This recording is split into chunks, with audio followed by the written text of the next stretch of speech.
need a drink. Okay, idiots, are you ready?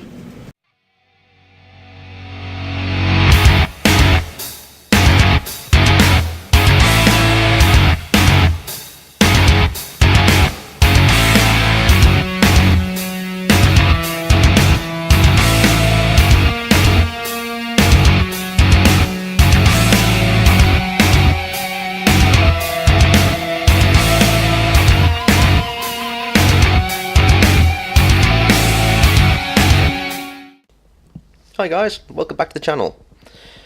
Today we got the news that there is going to be a Tier 8 Borsig premium tank available from the 8th of January, and it's going to have a 3-shot autoloader. Hot on the heels of the T32A prototype, which has a 3-shot autoloader, and before the Italian tanks that are going to come out soon with autoloaders. There's a theme, isn't there? So if you hate autoloaders, it's not your time, is it? So let's have a look at the information that was released and how it compares to the tech tree version of the Borsig. So everything's pretty much the same, really. I mean, the gun is the same as the 128. It has the same pen and damage. The premium one has a worse aim time and a worse accuracy, slightly, and it has a worse view range, 10 meters. So it's basically one of the worst view ranges for a Tier 8. It's only 10 meters better than the worst TDs at Tier 8, which is the ISU 152 and the S1. Its hull armor is exactly the same. Its speed limit is exactly the same. But interestingly, and this is Wargaming doing their craziest best again, they've given it an engine which has 160 horsepower that's not available in the tech tree. The stock engine in the tech tree is 180 horsepower, and it has a worse power to weight ratio than the premium one does. The premium power to weight ratio is 10.14. I think the stock tech tree one is 8 point something. Now, for those of you who watched the brick rant, I had a bit of a waffle on about the power to weight ratio figures in that, and Wargaming's apparent just, they stick a finger in the air and just pick a number from, just to make it fit, and they've definitely done it here, because the stock tech tree tank weighs 20.5 tons. The premium one, on the information they give us, would appear to weigh under 16 tons to get that power to weight ratio. Now, given everything's the same except from a 20 horsepower lighter engine, it just doesn't make sense. It makes absolutely no sense at all. And normally it'd be like, well, yeah, it's just a figure, it's just a number. But the power to weight ratio makes a big difference when you're climbing hills and things, which inevitably you will be doing in this tank to get those best positions.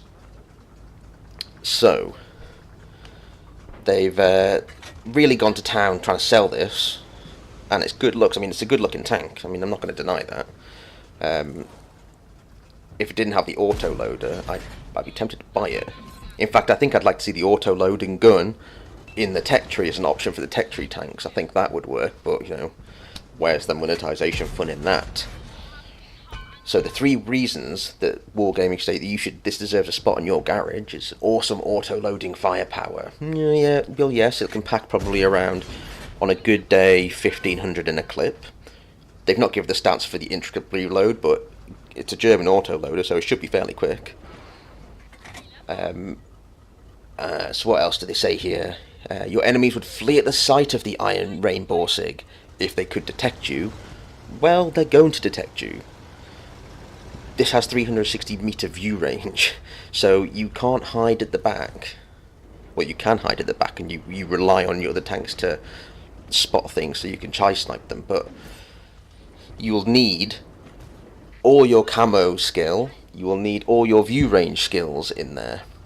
So this is not going to be a new player friendly tank by any stretch of the imagination. The tech tree Borsig isn't a new player friendly tank. It used to be, before the view range nerf, it used to be absolutely devastating, but I don't think it is now. And I think with the autoloader now, you're going to see a lot of one-clip wonders when this comes out.